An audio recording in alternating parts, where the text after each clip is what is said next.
নতুন নিয়ে আসা হাঁসগুলাকে একটা শাস্তি দেওয়া হচ্ছে। শাস্তি দেওয়া হচ্ছে যে তাদেরকে সকালবেলা এবং দুপুরবেলা খাওয়া বন্ধ।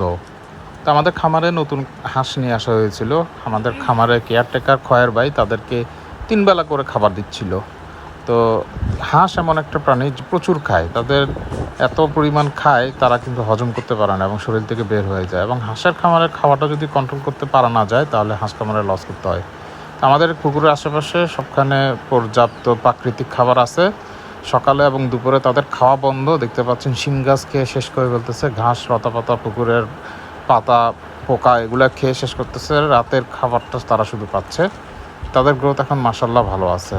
তো এটা হচ্ছে যে হাঁস পালনের ক্ষেত্রে অবশ্যই প্রাকৃতিক খাবারের যোগান থাকতে হবে। সম্পূরক খাবার বিকালে শুধু একবার দিয়েই হাঁস পালন করতে হবে।